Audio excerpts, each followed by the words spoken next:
Colorado is a really amazing and beautiful place if you ever just enjoy nature and going out and loving and soaking it in no matter where you go. The entire state is absolutely beautiful. And speaking of beautiful, everywhere in Colorado, you can see some amazing wildlife, both in nature, in the wild, and in wildlife parks and zoological facilities and settings. And that's exactly why I'm talking about this today on this Reptile channel, is I happen to be in the area down in southern Colorado, and I went to go check out a really cool wildlife park that I've talked a little bit about on this channel before several times, and that's Colorado Gators. They're a wildlife park that's down in southern Colorado near Alamosa. These guys do amazing work, and it's really cool to go check out. Now, I want to apologize in advance. I was having audio difficulties. It kept wanting to sync to my Bluetooth headset that I had in my pocket as I was going around, mostly just chit-chatting with the people here. So that's why it's not syncing up with me or the cockatoo.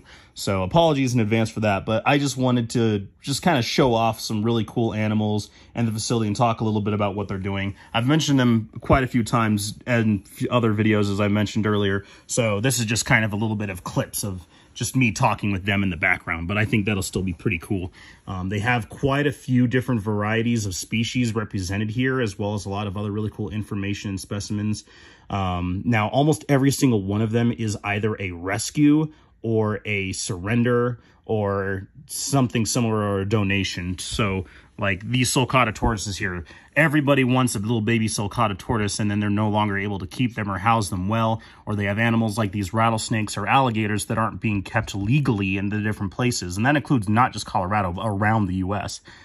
And when that happens, a lot of times most people don't know what to do with them. And so that's why places like Colorado Gators or Phoenix Herpetological Society exist, to where they can be surrendered to a place where that way they can be rehabilitated if necessary, and then housed and used for educational purposes. So that way, hopefully more animals don't end up in situations like that, and there can just be a better appreciation for them.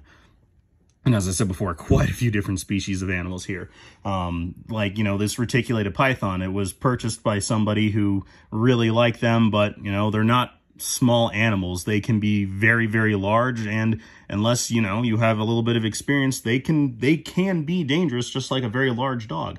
And that's a big part of what they teach here, is that, you know, they have a lot of educational things, and animals like reticulate pythons, this dwarf caiman that is not a dwarf, almost 7 feet long at this point, bigger than the Chinese crocodile next to him, that they don't make good pets for most people. And so that's what they like to do. They like to educate people about the animals themselves and why they don't necessarily make a great pet for most people, and animals that potentially could make a better alternative. Even animals that are being well cared for, like this alligator was being cared for very well in a place in California, but wasn't being kept legally, so it was brought here.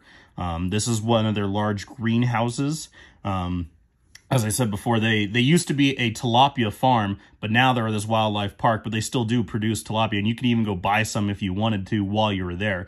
But it houses quite a few animals in addition to the tilapia. They also sell show koi that they will use to generate revenue for the park, and they house, you know, animals that are also surrendered. They recently got in some animals from a facility that shut down in Durango. So you have horned sharks, and you have alligator snapping turtles and iguanas kept in very large enclosures. They even sell, as I said before, this is where some old enclosures were that they're tearing out.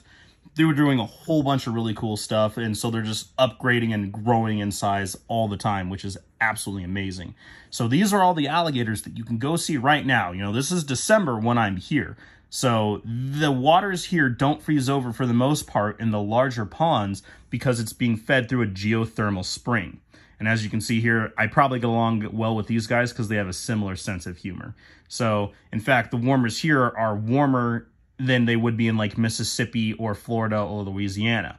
But it's still Colorado, and it still can freeze over. But with that being said, alligators are really, really cool. They're the only species of crocodilian, as you can see here is an example of what I'm talking about, that can actually live in very cold climates. They have the ability to shut down their bodies and slow their metabolisms very much, where they can just put their nose right above the ice and then hold over and last and live through very extended, long periods of very cold weather. That being said, not every single one, like elderly alligators like Morris here, who's actually a very famous movie star. He's been on Happy Gilmore and places. They have access to both inside and outdoors. Earlier, there was a crocodile. His name is Daniel. He has a girlfriend, Iris. I always do that.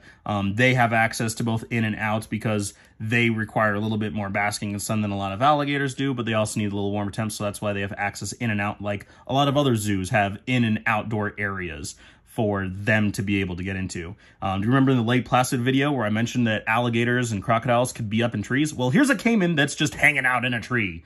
Like I said before, these guys are a really cool place. They're always growing, they're always changing, but you know, they can only do so much.